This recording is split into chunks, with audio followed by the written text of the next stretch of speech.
Afternoon, dear audience. I'm in the military, I'm with the Marine, and in Azovstal steel factory there is my husband who is with the Marine, my commanders and my comrades in arms. They have been the first people who went into combat action in this war, and now they're in Azovstal jointly with other units. We are proud of all those defenders of Azovstal because they have showed that they are stronger than steel which was manufactured in that factory. They recorded in the history how the warriors should look. They haven't betrayed their oath of allegiance. They resist till the very end, and we don't want for them to pay with their blood at that end. We want to be heroes and to be alive so that other generations would look at them and just use their experience, learn from their experience. Today, I'd like to thank all world media, all world leaders, global leaders who help us in resolving this issue of extraction and in sharing information. But today, we appeal to Xi Jinping.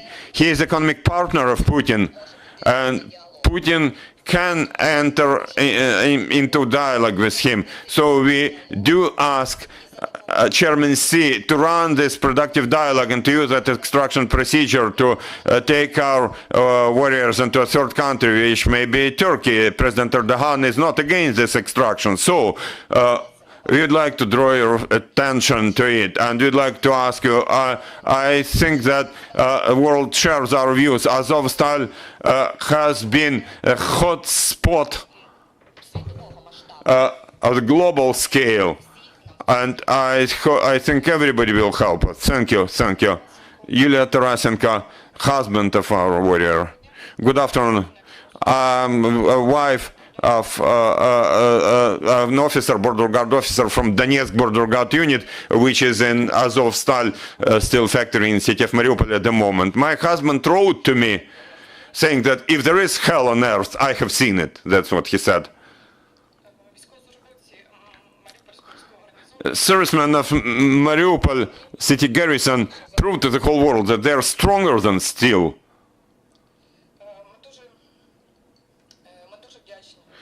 We do appreciate, and the whole world appreciate, we thank all global leaders who joined that humanitarian mission of rescuing our people from Azovstal, including Macron and Erdogan in particular. But there is still the most influential person, the leader of the People's Republic of China,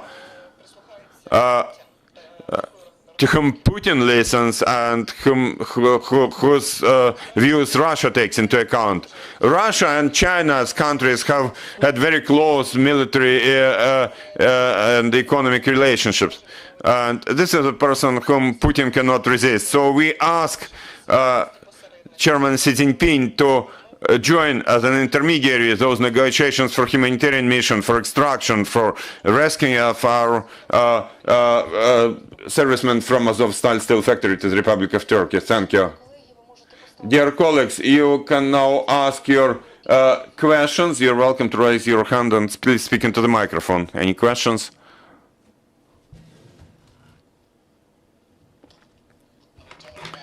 Sky News. China says that there are no limits to its friendship with Russia. Why do you think Xi Jinping will help you?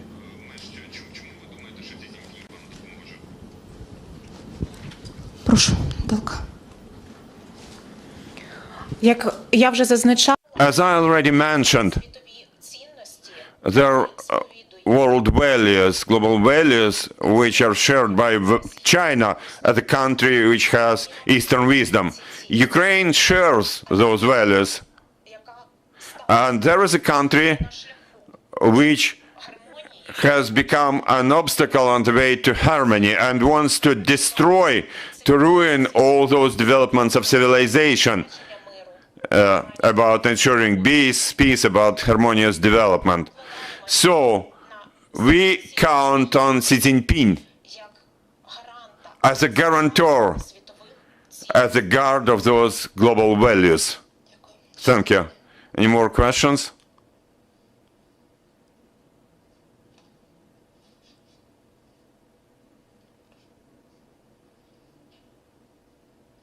The Ukrainian government says that your fighters in Azovstal will fight to the bitter end. Are you now saying you want them to be extracted and that fight should be over if possible? If Turkey or another country can secure their extraction from the steelworks, would you like that to happen, if they can all be taken out?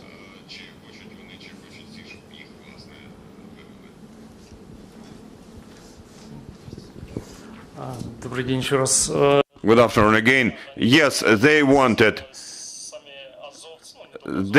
People of Azov regiment, and not only those people, but everybody there, see the only way out of the situation, which is this procedure of extraction, and I think extraction to Turkey, because you see, it's close geographically and physically.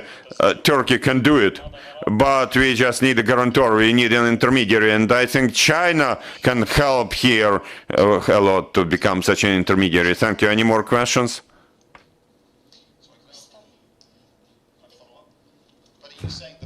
Want to be extracted. The fighters now want to leave.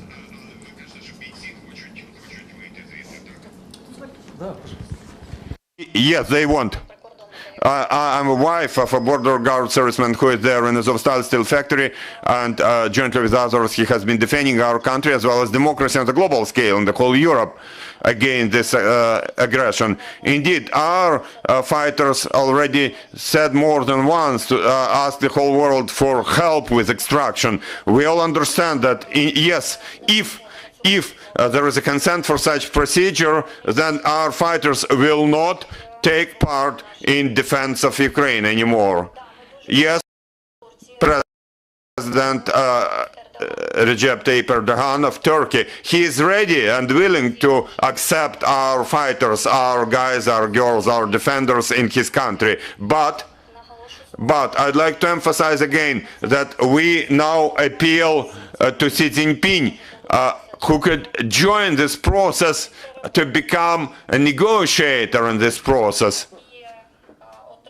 And to what will he receive in that process? First of all, we will get something. We will get our relatives who will be saved, who will be rescued from that hell. What will Putin get? I think that Putin will get, say, he will maintain some rest of his reputation. What will China get? China will get into the world history as a country who saved people, who rescued democracy, who will help save the peace of this world. Thank you. I'd like to add something, if I may. For global understanding, it's not war anymore there, it's just murder there. Hundreds of wounded people without their legs and arms, and without any painkillers, and with new bombing, their new wounds for those already wounded fighters. They have been exhausted. They are beyond the limits of life. We want them to be saved. To surrender is not an option for them. We have seen cases where fighters were taken as prisoners of war and then killed. For them, prison means death. The only rescue, the only way to save those exhausted fighters is that procedure of extraction. We also understand that their life heroes already, and their feet is with us, but if they're killed, it will be in millenniums.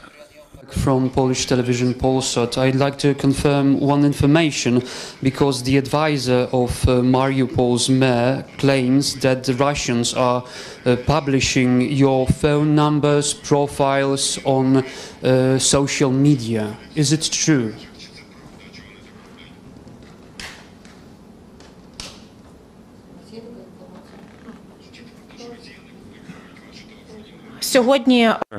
Today, one of my friends who is in a hotspot in Kharkiv wondered whether I'm alive, because indeed there has been this information. I can tell you that I'm active on social media, and sometimes it happens that Russian bots emphasize something. They try to exercise pressure on us, but we respond with the spirit of our fighters. We are strong. We are strong. Thank you.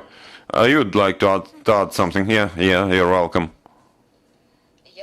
I would like to add about Azovstal, about the previous question. For you to understand, in Azovstal, there are no healthy fighters. There are heavily wounded people and mid-range wounded, but guys are still fighting. Some people have already been wounded 3 times, but they're still going to combat. The only people who don't go into combat are those who don't have their limbs anymore, or those who cannot stand up, who cannot be standing. So we ask Xi Jinping to help us.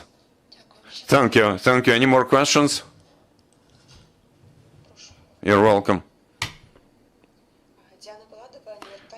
I'm New York Times. I have 2 questions. First question is this: in your view, is the Ukrainian government doing enough for your relatives in Azovstal? And my second question is, which top leaders of national and international level have been involved in negotiations, and what are your impressions from the results of those? Our government has been doing everything possible and impossible to get our people released from Azovstal. But you have to understand that Putin is a terrorist. For him, civilized countries are not any authority, source of authority. So there is pressure on Putin only from his economic partner, namely Xi Jinping. All the other leaders to whom we applied, they had negotiations with him, but we have to understand that those leaders are helping Ukraine, and Putin doesn't like it. Thank you. More questions? Today, the government, and I'm sure everybody in Ukraine, supports us and supports the rescue of defenders of Mariupol. I am also ask the media to support us. Dear journalists, it also depends on you today whether this information will get across to esteemed Xi Jinping. Please make maximum efforts to that end. Thank you. Thank you. Thank you. You're welcome.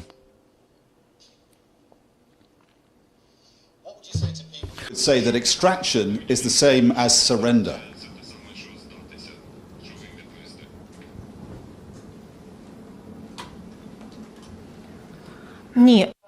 No, it's not the same as surrender.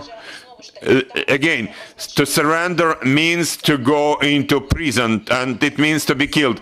Extraction is a different procedure, different from surrender.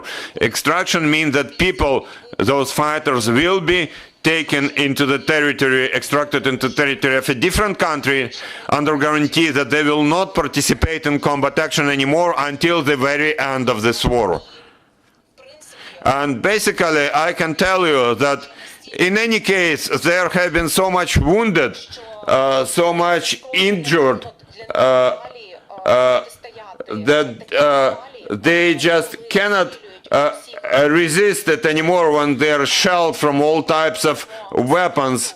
And we ask the world to get involved in this process, to become guarantors, so that in the process of evacuation from Azovstal, our fighters will not be killed.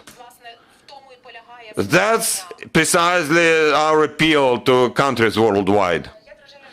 I'm the wife of a Marine, and when there was still some communication, I asked my husband, maybe you may want to surrender. He said, if we surrender, it's the same as we just go out and we are killed, shooted to death. There's no guarantee that if they surrender, they will remain alive. The only option is the third party. Thank you. Thank you. Any more questions? 1 second, if I may.